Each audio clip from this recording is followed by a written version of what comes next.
It's time for What Drives Reno, presented by the National Automobile Museum in downtown Reno. Here's your host, Phil MacDougall. Hello, Reno. This is What Drives Reno. I'm your host, Phil MacDougall, and this show is made possible by the National Automobile Museum. Got another great lineup for us here today. Before we get into it, I want to remind everybody the word of the day is concerts. If you say concerts today or tomorrow at the National Automobile Museum, when you walk in the door, we're going to give you a free ticket to one of our concerts, and those concerts are what? What? Someone give me a feedback. What, Phil? What are they? What are they, Phil? Well, thank you, Tim. Tim jumps in. Those are the Eagles Tribute Band that's on June 20th. We also have Jimmy Buffett Tribute Band on July 11th. The Beatles Tribute Band August 29th, and September 19th, Creedence Clearwater Revival Tribute Band. Everybody knows the music. Everybody knows the songs. Everyone's going to dance. And if you say concerts today or tomorrow only, when you walk up to the admissions, we're going to take your information and give you one free ticket to one of those concerts. Good deal? Yeah. Amazing. There. I need a soundtrack. Wow. You. Wow. Thank you, Jasmine. All right. We're going to jump right into it. We got a great lineup today. I'm really happy to have Tim Johnston. He is the Grand Poobah. Can I change it? Vice President of the Better Business Bureau. You should be my boss. I could get a great title. title. Can I say that? I can make whatever you want up here. We have so much liberty right now. Wow. I like that. Good. Is this a good time to ask for a pay raise? It's just after the fact, though. It typically comes back to bite me. The things I say, I go, Phil, you said that. You shouldn't have. I go, no, okay, well, we did. We did anyway. Tim Johnston, thank you very much. I've known you since I got to town. Very grateful to have you come on the show. Better Business Bureau. You are the Better Business Bureau for those who are listening. So I'm wearing the shirt. And he's got the shirt. And I drive the car. She's got everything. Yeah. So, Tim, jump right in. Tell me, what was your first car? That's kind of a tradition, and then we'll jump into what the Better Business Bureau does. Okay. So my first car that I didn't buy, we can talk about that later, but was a silver Ford Maverick. I think it was a 1976. That kind of sits in my head. I didn't have it for very long, so my dad bought it for me. His nephew was a car dealer at the time, or he was the general manager at the time. And so my dad always had a new car on lease once every 2 years. But he bought this car for me. I had it for a short time. My friend and I were out. We were at an intersection, and somebody gave me the pleasure of ending me at 30 miles per hour. So Whoa. The frame of that car was shot and was without a car. So my first car that I purchased was several years later, and that was a 1990 Toyota Corolla, and we had that for many decades. Very cool. Most people, not that reason, most people said the first car they didn't have for a long time. Parents took it away, something happened, but, good thing you're safe. So here's an odd twist. So I helped my daughter buy her first car last year, and I had it for 10 days, or she had it for 10 days. I had it in my possession because I was helping take care of some things that we agreed to with the dealer. And I was waiting in line to wash her car because it's like I was going to hand her the keys and say, okay, Dad's done with it. And instead of the guy in front of me moving forward, he rear-ended or front-ended the vehicle, which was a Toyota Corolla, and totaled that. Totaled it? So I apparently have bad history with those first cars. If you get through the first month or so, you're golden, but it doesn't sound like that's going to happen. Everyone remembers their first car. Tim, we're going to jump right into it, okay? So, Better Business Bureau, everyone knows that terminology, but can you just tell us a little bit more? We want to dig in. What is the Better Business Bureau for those people who don't really understand it? Sure. So, in short way, we help people, and we help people in many different ways. Our mission, so we're a nonprofit, and we help individuals find businesses they can trust because we're about advancing trust in the marketplace. So we do that by providing free reports on businesses. We have reports on more than 5 million businesses. We report on all types of businesses, whether they are BBB accredited. If they are BBB accredited, it lets you know that they meet our standards for trust. So report on all types of businesses to help you find a business that you can trust. We report on charities. And our business reports are at bbb.org, and you can also call BBB for information as well. Our charity reports, a separate set of standards that we evaluate, are available at give.org, give.org. We still take complaints. We've been doing that for many, many years. We serve as a neutral third party to help facilitate a resolution when there's a breakdown, typically in communication between a business and its customer. And the complaint, the business's response, and the end result then becomes a part of that report that we give to consumers. Again, so you know what's that company's track record. And then we also are a place to report scams. All right, so it's interesting. You can report scams. I'm going to tell you, I don't know what's happened, but it seems like every so often I just get inundated. Or my wife calls me and she goes, I got this thing that says we're so delinquent, our house is going to be foreclosed, or the car payment, or something, and it looks so legit. I mean, I can't tell you how many times I get scammed. And I'm on a bet the farm that I'll tell you an example. My father, before he passed, he was calling me all the time. Saying, I gotta pay this bill. They says I'm deleted. If I don't do it right now, they really attack a lot of the seniors, right? So I will say that they're after all generations. Yeah. They're equal opportunists. They don't discriminate. They don't discriminate. And they do like to reach out to older adults because they're more apt to respond, to pick up the phone. And also, it could be a greater pot at the end of the rainbow for them because older adults have been saving their entire lives as compared to the younger generation. They're actually being scammed more. They're just not losing as much. But it's good that he reached out, because that's what I tell people when I talk about scams and scam prevention. No, he reached out, but he didn't believe me. He still wrote a check. Didn't believe his son? No. Okay, that's another whole episode. That's another episode. I'll put on my therapist hat. Yes. Dr. Phil, Dr. Tim. So, no, it happens all the time. So tell me a little bit more. People can report scams. What are some of the advice or some of the guidelines you want to share with us? So to report scams, that's bbb.org/scam tracker. And what I like about it is not only can you report whether you lost money or not, but you can see the reports as they come in, and that's by purpose because we want people to see, oh, this is something I was approached on, and they're telling me about this scam, so I'm not going to pursue it.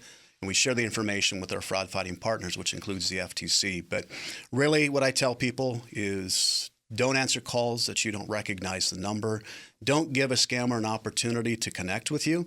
If you receive an email or a text message that, again, is putting you on your back feet that, oh, you're going to lose your house if you don't make this payment, don't call those numbers that are there. Don't click on any links. Don't download any attachment. Just different ways that we can help protect ourselves. Identity theft is huge. I was a victim back in 2024 as a part of a super or mega breach that took place.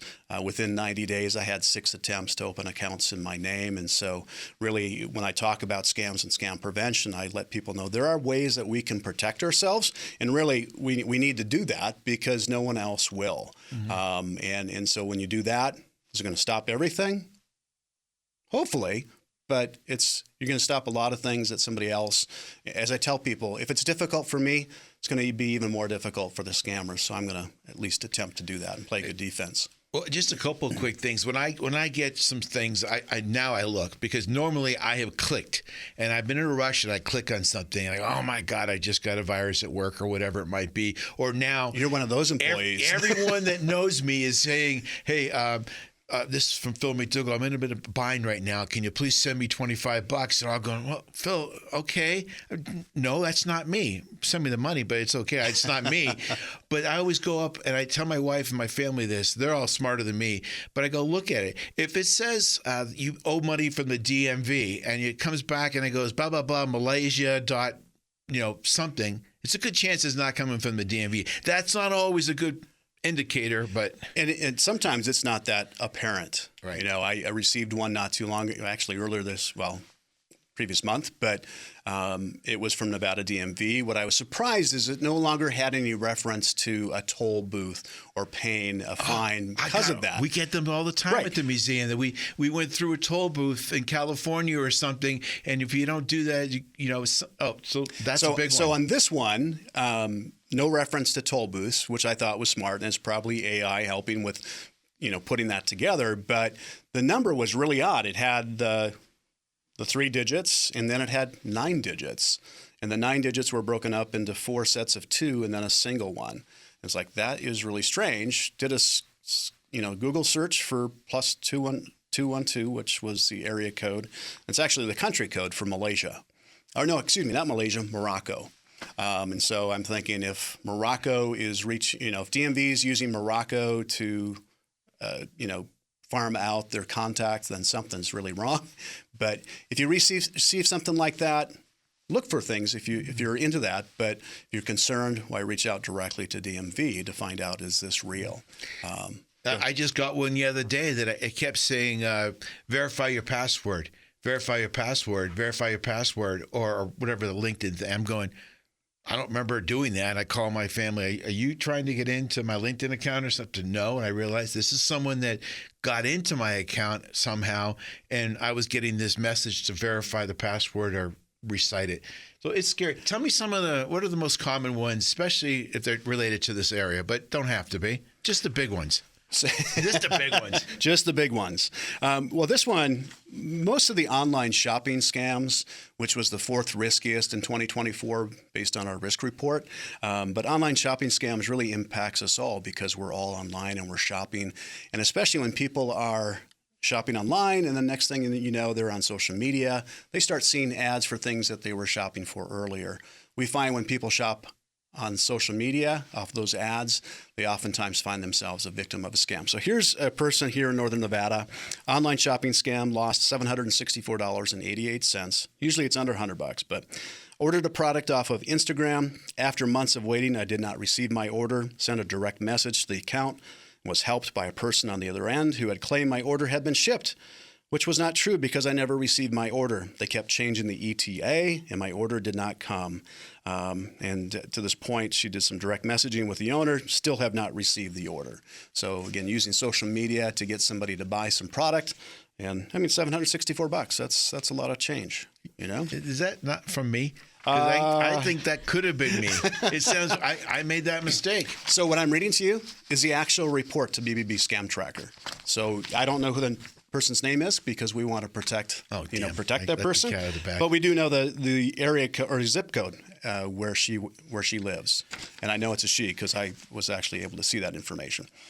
So let me ask you a question on that one. So when people submit it, do they have any kind of way of finding out what the progress is? Because what's the next step? I submit something like that. That person, does someone say at the Better Business Bureau, thank you for your submission, or is there a way to track the progress, or how does that work? So Scam Tracker is a way to report whether you've lost money or not. And from that perspective, we're not investigators. We're not law enforcement. So we gather that data to be able to help others not get taken by that same con. And we provide, as I mentioned earlier, we provide that information to our fraud-fighting partners, including the FTC. The FTC has a Consumer Sentinel. It's an online database. It's secure, only available to law enforcement, but it's made up of millions of reports. And those bits of data can help investigators when it comes time to putting pieces together. Investigators really can't go after a single $746 loss. But if they start to see a pattern, maybe with 100 people that have lost thousands, if not hundreds of thousands of dollars, they might be able to put those pieces together. So as a message to our listeners right now, one of them, if you think it's not going to make a difference, it probably is. Put your information in, take the time to submit it, because all this information goes into the cloud or whatever this world is called, but it does make a difference. But if you don't, you're just making it much easier for somebody else to get taken. Right, and it's hard to know what's taking place in the community. You know, in this particular instance, I did my filtering at the office to what are the complaints that we received this year alone. So this was just January, February, March, and providing you some insight as to what we're receiving. You got any other examples you want to share with us? Yeah. Would you like a vehicle one? Yes. There's a natural tie-in.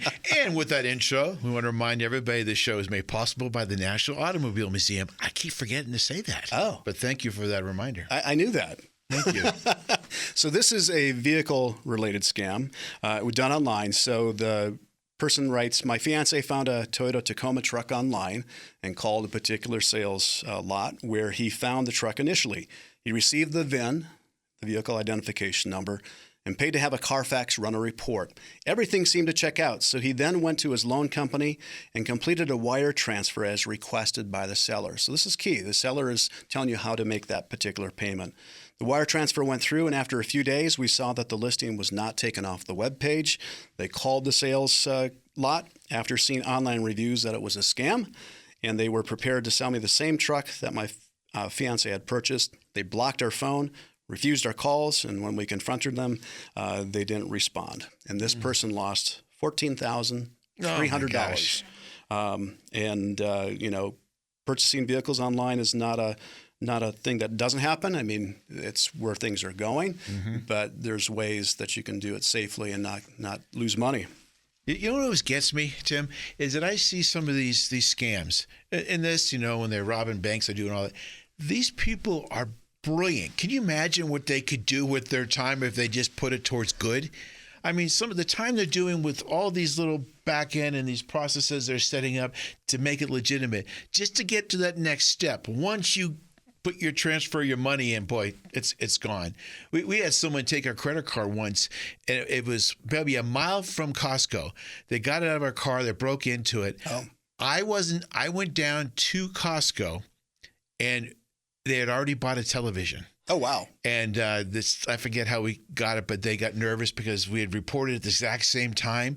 But it couldn't have been 15 minutes from the time they took it that they were going out with these big screen TVs in Costco at the same time. I guess they must have saw something, and then they just ran out the door. But, I mean, they're dialed in. Yeah, and, in this particular case, that's more of a fraud than it is a scam. Right. And the likelihood of catching that person is much greater than compared to a lot of scams that take place online. But again, I want to encourage people to report, because without those reports, it's hard to know what's going on. God, we could talk for hours on this, Tim. But on this note, since we're running out of time, I know I've seen you. You're a great presenter. You go over so much great information. I want to remind people, I'm assuming you're available to go out and talk about this in the community. What should people know? How do they get a hold of you specifically? And sure. So you're only charging what? Is it you're down to $1 million an hour? Speaker fee, right? Speaker fee. $0. Zero. But this is a service. As a nonprofit, part of our mission is to educate consumers and businesses alike. So if you bring in somebody to speak to a group, no matter the size of the group, why I can come and talk about primarily scams and scam prevention. That's what people want to know about. It impacts us all. All they need to do is reach out to BBB 775-322-0657. My extension is 400, or if you talk to a member of our staff, have it pushed through. But would be happy to come and speak, whether it's for 20 minutes or an hour. I want to have you come down to the museum. We can offer it to all of our members. I think it's just something we need to continually reinforce and remind people, because people are getting so creative on how they do it. Some of these people will go, there's no way in the world this could be a scam, but it is. All right, Tim, thank you very much. Well, Tim Johnston, he is the Better Business Bureau, Vice President of Better Business. Say that fast 3 times. BBB. BBB. Thank you very much. We're going to take a quick commercial break, everybody. We'll be back with more What Drives Reno on 1060 AM KFOY, Radio for America. Looking for a venue for your next event? The National Automobile Museum can host any event in a variety of venues to choose from. Have an awards ceremony in the 157-seat theater, or select one of several themed galleries for a business luncheon or banquet. Guests will love the 16,000-square-foot Riverside Pavilion, complete with outdoor bar, heaters, and fire pits. Everything you need, including chairs, linens, staging, and AV equipment, are also available. Go to automuseum.org for details. I'm having my birthday at the National Automobile Museum. They have this cool birthday zone with Mater and Lightning McQueen. And their brand new Children's Activity Center has fun games like Junior Engineering Studio, Lego Building, an interactive car wash, and a lot more too. They even have a theater where we can watch a movie or play Mario Kart. I even get my own birthday t-shirt. Book your child's ultimate birthday party today at the National Automobile Museum. Visit automuseum.org/events. We're back with more What Drives Reno, presented by the National Automobile Museum in downtown Reno. And now here's your host, Phil MacDougall. Welcome back, Reno. Great first segment. Really interesting. Tim Johnston, Better Business Bureau. But we're just going to keep going on and on. Our next guest, he just takes over the room and the atmosphere. He's extremely positive. Everyone in town knows him or wants to know him. Maybe. What's that? In my mind, yeah. In your mind. In my mind, I feel the same way. Joe Dutra, Kimmie Candy, you've been part of every organization I can think of. You've supported him in some way. A great mentor, a person who's dedicated so much to the community, and thank you for coming on the show. Well, my pleasure, Phil. I mean, how about that intro? Boy, I haven't given an intro like that to anybody. Here's that $1 bill I was going to give you last day. So I thought it was a little more than $1. Well, then you have to keep talking for a while. Yeah. To get to 20, you got to be talking for at least 10 minutes. No, thank you, Joe. I really appreciate it. I got to remind people really quickly is that first time I met you, I saw you presenting on a panel. I said, I got to meet that guy. I never thought, years later, I could call you a friend. So I'm very, very grateful for that. You've done so much here, but I'm going to start off like I normally do. Your first car.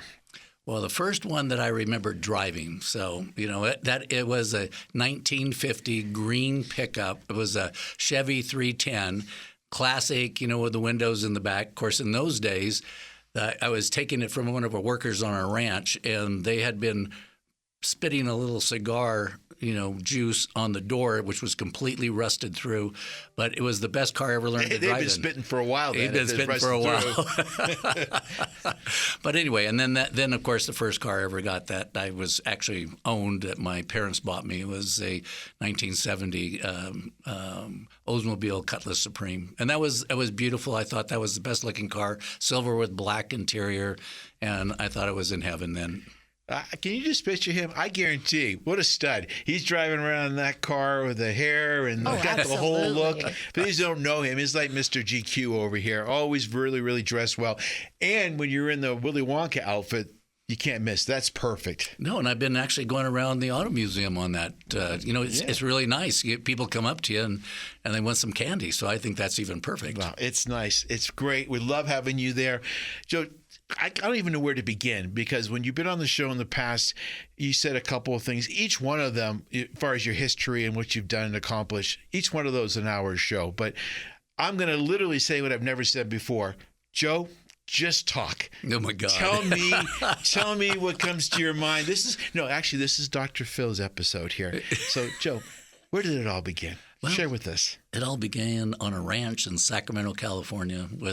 That's actually where it did. It was we were farming in Sacramento, and a friend of mine came up and asked me to fund 40,000 pounds of candy in a container sitting in port, and we were going to split some money on it. And I bought the candy, and of course he couldn't sell it.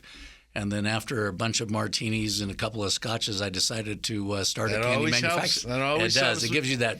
That focus. This is what I want. And a little bit of bravery, right? Yeah. So, because when you have to go to your wife at that time and say, "Honey, I need to start a candy manufacturing company," and then I have to give her a few martinis, and then she's has a little bit of bravery. A little leisure. And then 48 hours later, what the blankety blank did we do? Yeah. But anyway.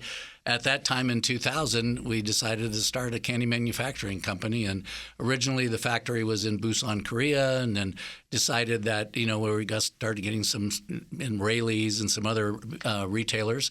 And then what we did is I said, I don't want to be creating jobs in Korea. I want to be creating jobs in the United States. And so in 2005, I started looking at a place to put a factory and picked Reno. In 2006, I came up here and bought a building on Reactor Way, and we built it out in 2007. In 2008, we started making candy here full-time in Reno.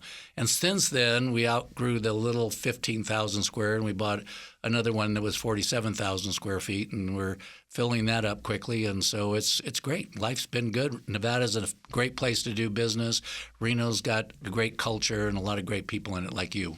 There we go. And the National Auto Museum. Oh, okay, darn. Okay, I'm taking the money back. So how did you pick Reno?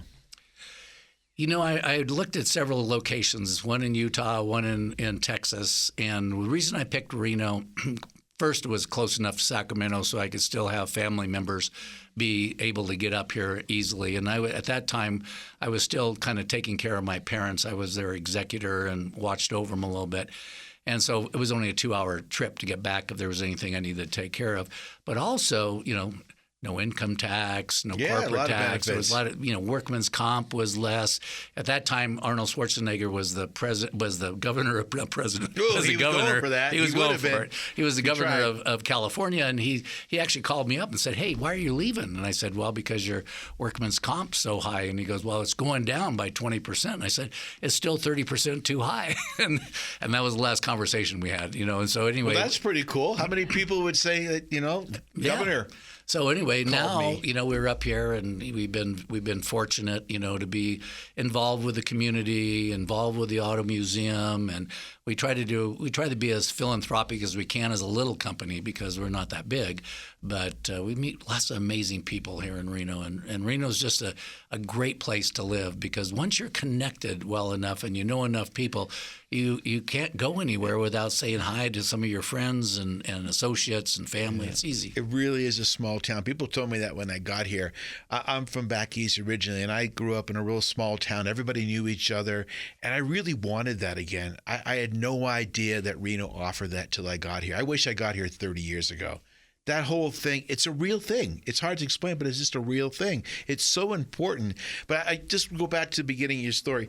Jasmine, how many times you've walked out to a person, had a drink with a person, they say, hey, I got 40,000, what was it, tons? Pounds of chocolate I got. How does that come up in a conversation? I don't even know. Yeah. Are you mine's hungry? like, yeah.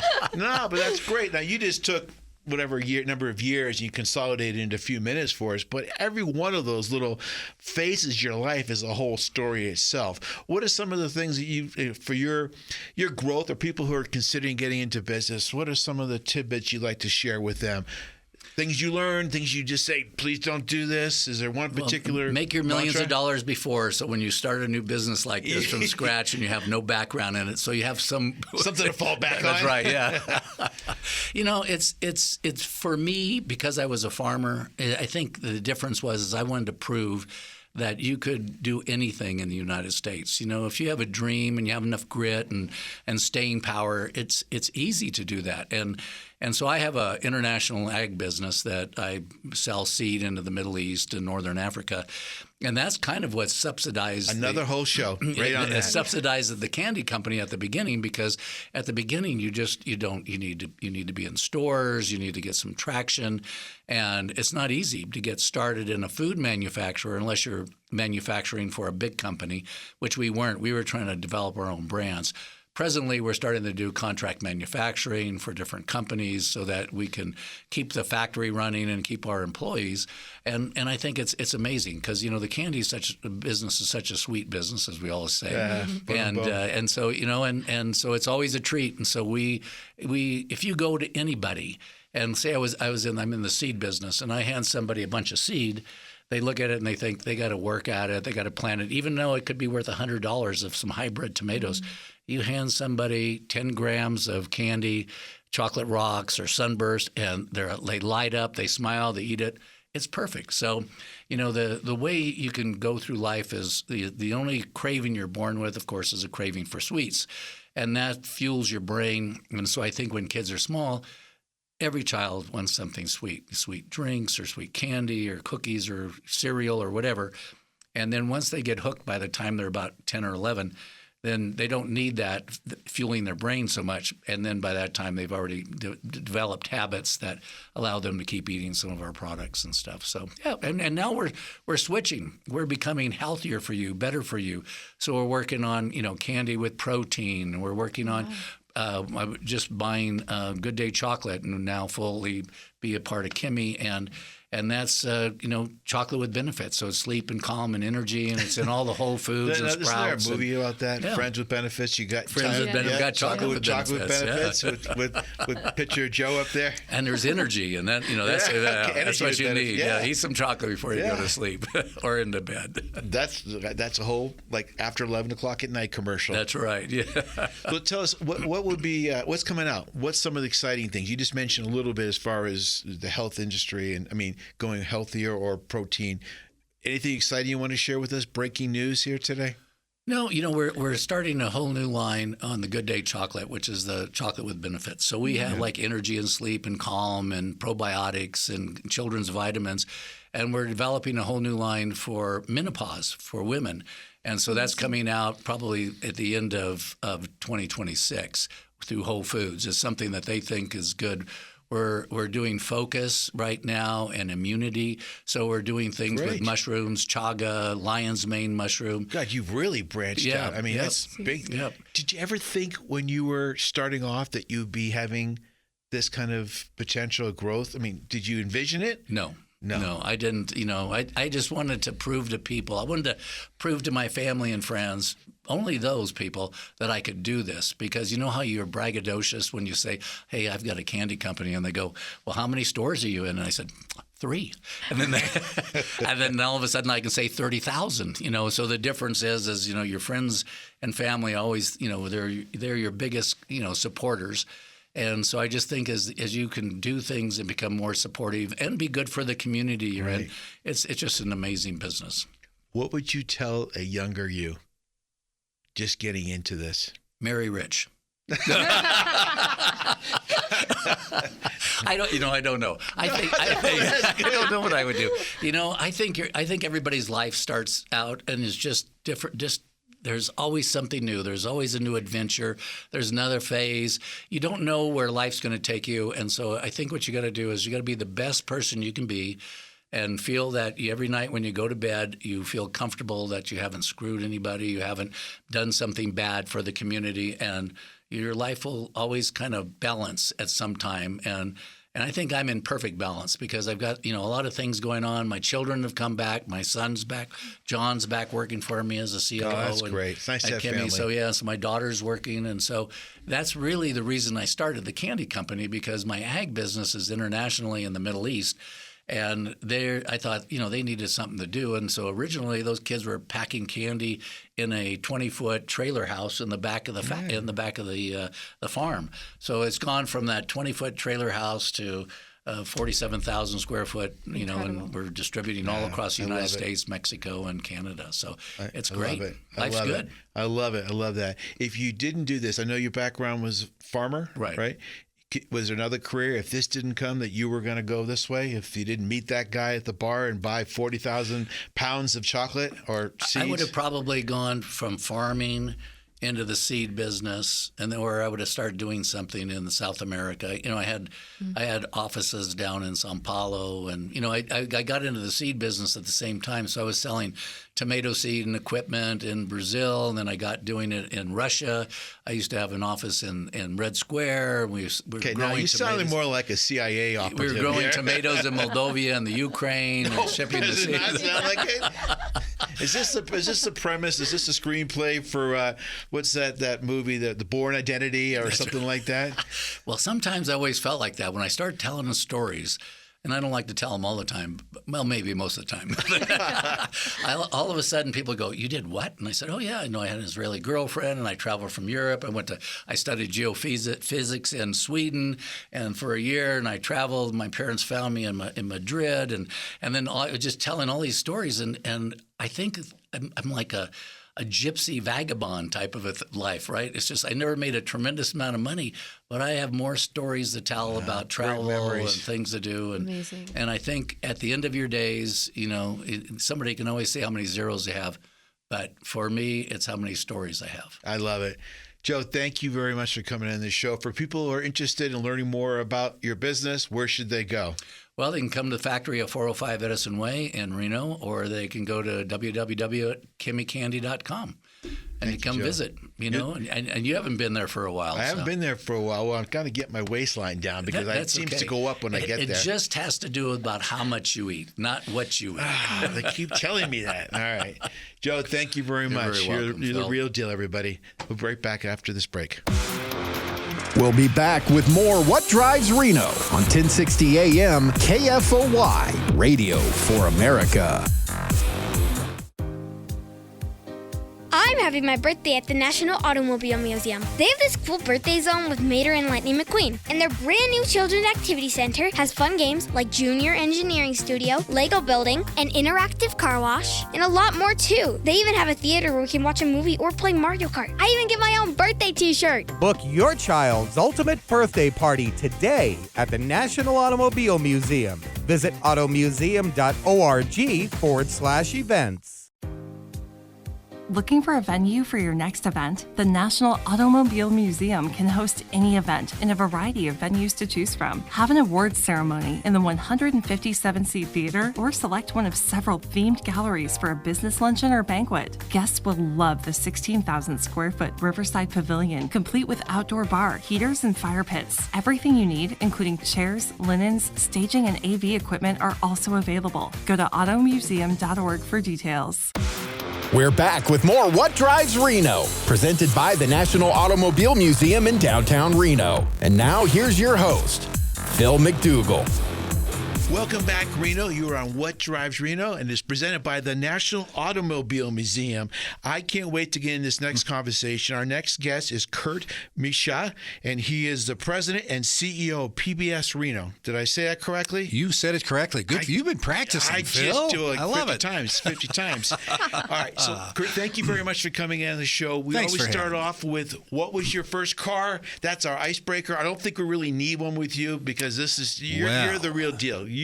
This guy, if you don't know, he is probably the best dressed man in Reno. That's what I say every time I see you because it's true. Thank you. Very true. And you, sir, are the most enthusiastic man in Reno. So it's because I had 3 monsters before this, so I'll kind of kick it in. There you go. Kurt, thank you very much for coming on. Tell us about your first car, and then we're just going to dive right into it. My first car was a land yacht. Okay, one of those cars that was a block long and all made of steel and everything else. It was a Pontiac Le Mans, I believe, full size, 4-door, a block long, kind of a silvery blue. I got it for $125. Starving college student. And it was the best thing ever, right? And it just ran like a top, and I just wore it out. It was a great car. Everyone remembers the car. Remember, like you said, the bluish color. A lot of people don't remember, I say, what they had for breakfast. But if you say your first car, they remember. Now, comes up all the time. I just got to ask you, was your first car one that lasted a very short period of time? Did someone take it, crash it, mom and dad took it away, or was it yours for a while? No, I was in college. It was mine. I had it for almost a year, and then it gave out, and I replaced it with. See, ready for this? Yeah, you got a big smile. You can tell. An AMC Gremlin. You remember the Gremlin? How cool those were? How did you go from that one to that? That's a big jump. Very, very carefully, because the Gremlin was small. I had to be careful getting in and out, But the AMC Gremlin, they're not made anymore. Every once in a while, you'll see one on the street or in a collection. I don't know if you've had a Gremlin come through the museum. But you're a tall guy. No problem getting in? Very carefully. Very carefully? In and out very carefully. But I always joke, I have a Honda Fit that I drive to work for commuting reasons. And I get out, everyone just smiles, especially the volunteers. I'm not a small guy, and it looked like Freddie Flintstone getting out. Well, we have a board member who has a smart car. Okay, one of the little smart cars. Yeah, and it's really interesting to see he and his wife get in and out of that vehicle. Yeah, it's fun. It's a lot of fun. All right, Kurt, we're going to jump right into it. So, how did you get started in broadcasting business, and then how did you find your way to Reno? So, I'm one of those odd people that really broadcasting was the only thing I wanted to do. You knew that from an early age? From an early age. Now, like a lot of kids my generation, we were all going to be professional baseball players or professional hockey players or firefighters. Generally fell into one of those categories. It became readily evident as I moved along through Little League that playing professional baseball was not going to cut it. I wanted to keep my teeth, so playing hockey professionally was out. And I gravitated toward the folks that I saw on television and heard on the radio. This is in suburban Chicago now. Mm-hmm. And I had opportunities to get into a number of the stage productions and things in middle school and high school. It helped me select my college, which was Southern Illinois University, which had a tremendous broadcasting program. They owned the PBS television station and the NPR radio station for the southern part of Illinois. And there were a lot of community radio stations down there. And the radio station owners and operators knew they had a lot of aspiring broadcasters who would work for minimum wage or less. Yeah. And bless them, they let us practice on them and, mispronounce names and streets and all of that. But it just kind of went on from there. But you got the voice. You absolutely got the voice. I did, and that became evident, at a fairly early age. I inherited my dad's voice. He worked his way through college working at radio stations. And got to interview some famous people along the way, and so I think some of it was in the blood. So I got to ask you. Normally, ask us at the end, but from a very early age what you wanted to do. Mm-hmm. Was there anything that just kind of back of your mind? If I don't do this, besides baseball or hockey or whatever the other one was, or you just said this is what I want, and you knew, and you just kept. That's really? how it went. Yeah, that's unusual for a lot of people. Yep. That's great. That's what I want to do. I'm 62, and I'm still figuring out what you want to do. Yeah. My wife says I've had 10 midlife crises going from different industries. And you know what? That's okay. It's got to be fun. It's got to be exciting. Sometimes I wonder, gee, what if I'd have done this? What if I'd have done that? No, but people that what your passion is, and if you're doing what you love, you can't put a price tag on that. Yeah. So that's great. As a broadcaster, you get to do so much. You get to meet so many different people. You get to interact with so many different kinds of businesses. I like to say you're on the cutting edge of societal evolution. You see all of the trends coming. You see all the things happen. So it's fun. Did you have a mentor that stands out, or just someone that gave you a break? I had several mentors. There was a gentleman who attended the same church we did, and he was very much into news, public affairs. I was doing some narrations and some different things, and he would always give me some critiques and some helpful things along the way. When I was in high school, I had a teacher whose husband had his own video and audio production company. And he actually hired me to do some training tape narrations. Now, again, this was back in the day when you had the video and the recording either on a cassette or a disc, and the tone would beep at the end of the paragraph, and you'd advance the photo. And he hired me to do a number of stockbroker training tapes. And that got me into doing some narrations, and so it all just kind of went from there. Those people mentored me. The speech teachers, drama teachers that I had in high school, and then in college, I met a guy who really became my second father, and that was Dr. John Kurtz. And he was the associate dean of the radio TV department at Southern Illinois, and I was not only his student, but we became friends and stayed in touch until he died in the late 1990s. I love hearing stories about that because he's always someone that gave you a chance or gave you a break or gave you just as important, the confidence and the support to go forward. And all these years later, what are you, 32 now? All these years later, you're still remembering them. Dr. John would never tell you what to do. He would always say, well, have you considered or have you thought about? And one of the neat things was when I was in his classes in college, he always talked about he was going to retire in Las Vegas. He talked about what a great place it was and wonderful weather and no bugs and all this kind of stuff. And don't you know, I got hired in Las Vegas in 1992. We went house hunting. We bought our house. And who do you think lived about 3 blocks away? Really? Dr. John Kurtz. Wow. So we got to get together on a regular basis and have dinner and talk business and all this. And it was just a great opportunity. I love stories. I love when fun. people don't realize that mentors can make such a difference in young people's lives. Just give it a chance. You bet. We're going to make a hard turn here and just talk about something that's really specific. And you see in the news, I'm hearing all this about federal funding cuts. Yep. And I want to stay happy, but I mean, this is what's happening right now to public TV. So how does PBS Reno pay its way through all this? So we have an annual operating budget of $7.5 million, and we raise 100% of that from the community.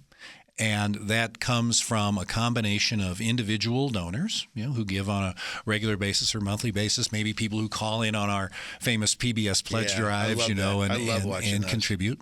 We have some folks who give philanthropically, like they would give to a college or a university. We have program sponsors. You see the announcements at the beginning and ending of our program. Funding for this program is provided by ABC Company. We raise money that way. We have an estate giving program, and Phil, we're really proud that you and the Automotive Museum we love it. It's are great. sponsors of this estate planning. We have a vehicle donation program. You can donate your old vehicle to us, and we earn money that way. We have a very aggressive and healthy grant program where we research corporate and foundation grants. So you put all those things together in the bucket, and that gets us to the $7.5 million. Now, you mentioned the federal money. We had, up until this past fall, $1.3 million that came from the federal government. Okay, that was out of your tax dollars and mine and all of our tax dollars. It added up to about $1.60 a year per taxpayer that came out of the federal budget and went to public television and radio stations all over the country. See, I love that you said that, because I want to put things in perspective. People just hear the buzzwords that goes to these different, you, but they don't realize, okay, that $1.63. Yeah, you can't even get a Snickers bar. No. For less than $3. It was 17% of our operating budget. Okay, a lot of people think that we were totally funded by the federal government. That all of our operating funds came from the feds. Absolutely. I thought it was a much bigger piece. No. We've purposely made sure it was a modest piece because we wanted to be as financially independent as we could possibly be. Smart. So, unfortunately, that has gone away. Now, this past week, there was a ruling. The district court said that the taking away of that money was unconstitutional. Okay, that's nice, but don't know how that's going to play out. What's the next step in that? There'll be appeals. There'll be appeals and appeals. We'll be talking about this, So you can't really rely on that this year. You got to rely on the donations and the support and the legacy giving and the car donations and all that. $7.5 million. And you raise that every year? Every single year, yes. Wow, that is great. Here's the great thing, and you know this, Phil. We live in a very philanthropically enriched community. People give here. They're very generous. They give to support things that are important to them, generous. whether it's the museum, ourselves, the food bank, Big Brothers, Big Sisters, Boys and Girls Clubs, Children's Cabinet, whatever it might be. The concept of philanthropy, the lessons of philanthropy have been taught and caught generationally here. Many generations here in northern Nevada have seen parents, grandparents, great-grandparents give and support organizations. And they've heard those people talk about the importance of giving. So they not only heard it, but they saw great-grandmother, grandmother, mom, dad give to support, and they are doing that and following through. And that's what gives us such a wonderful philanthropic, charitable base here. Not only did we experience those federal budget cuts, but so did, anybody really who got federal money, food bank, whoever it was, experienced some of those cuts. All of those organizations are seeing what we like to call rage giving going on. What's that? Rage giving, people who are cheesed. They are unhappy because the federal money went away, and they're stepping up and writing checks and making contributions. I love that. So, is there a list I can get a hold of those? No, but that's important because they're seeing it. They're frustrated. They're doing what they can to support you. Yes, I love that because I want people on the show who are listening right now, and we're up to $1.5 billion. Between 1 and 1.5 billion. Yeah, and that's without China. That's without China. Well, that's good. And then they're coming on, shortly. That's good. But I want them to minutes. understand that these things cannot continue without continuous. They can't keep going without continuous support. And for a lot of people who thought, the federal government supporting everything. No, it's by their generation, generational giving. And here's the thing: it's about everybody doing what they can do. Not everybody can put a lot of zeros after the number on the check they write. That's fine. Yeah. We don't expect that. If everybody who, in our case, watches and enjoys one of our 3 broadcast channels will contribute as they can, what they can, we will be in good shape. That's great. We could talk for a long time, Kurt. I'm sorry. We got a couple of minutes left. I want to tackle a couple of questions with you. Sure. Curiosity Classroom. Yes. I hear about that. Can you just explain to our listeners? It's our in-school workshop program, literacy and STEM-based workshops that we do. They run 1 hour. We deliver them to schools in 9 counties in northern Nevada. Wow, that's great. Last school year, we did 6,800 workshops, served 128,000 plus children, handed out 47,000 age-appropriate books. These workshops focus on literacy and STEM and robotics, and we do them in pre-K through 4th grade. We're school agnostic, so we'll go to public schools, private schools, parochial schools. We'll work with groups of homeschoolers, charter academy. We don't care. If you're a school and you've got pre-K through 4th grade classes and you want us to come, get hold of us at PBS Reno and we will put you on the list. I'm just out of curiosity, what's the most watched program you have right now? Let's see. Locally, it's Wild Nevada. Our Wild Nevada series, and in fact, Wild Nevada is seen on 220 other public TV stations all over the United States. A close second would be Finding Your Roots with Dr. Henry Louis Gates. Yep. Good old Antiques Roadshow is in there. That's always a home run. I'm still hoping that vase I have is going to come up. Somebody's going to tell me it's got a higher value than I thought. You know what? That show started back in 1995. On PBS. And I thought, well, we better enjoy this while it lasts, because how many vases are you going to look at? Yeah. Holy cow, here we are, 30-plus years down the road. Who would have thought? Audience is bigger than ever. I love it, because it's relatable. It is. It's relatable. We've all got something in the closet or the attic or whatever. Yeah. No, that's great. So for people who want to learn more, where should they go? Is there one particular thing you want to make sure they all know that maybe they aren't aware of, or not maybe misinformation, or just create awareness? You know what? We're here because of the community. We're here to serve the community in the region. We have a 75,000-mile coverage area, so central and northern Nevada, northeastern California. We're the PBS station. Tune us in. We've got our 3 broadcast channels 5.1, 2, and 3. You can get them for free over the air. You don't have to have cable or satellite or any of that stuff. All of our channels are live streamed. We have our main channel, PBS Reno. Channel 5.2 is PBS Reno Create, which is all of our how-to and cooking and hobby and home improvement and gardening shows, big mashup of all of those. And Channel 5.3 is our 24/7 Kids channel, all of the marvelous PBS children's programs. No commercials on any of those channels. No Real Housewives, no Kardashians, none of that stuff. It's just all really good, solid stuff for the community to enjoy. And you can watch all of those things online if you like. And you can visit us at pbsreno.org. That's great. pbsreno.org, and you can find out all the things we're up to.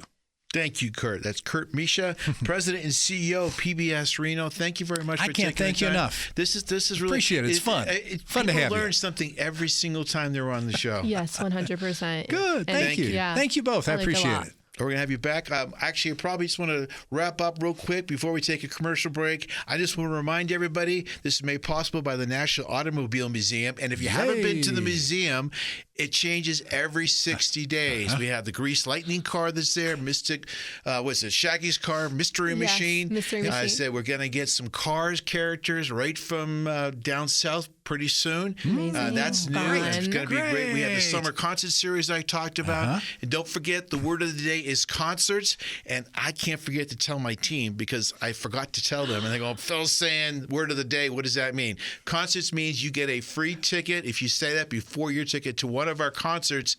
And we got a great lineup. So until next week, thank you everybody for tuning in.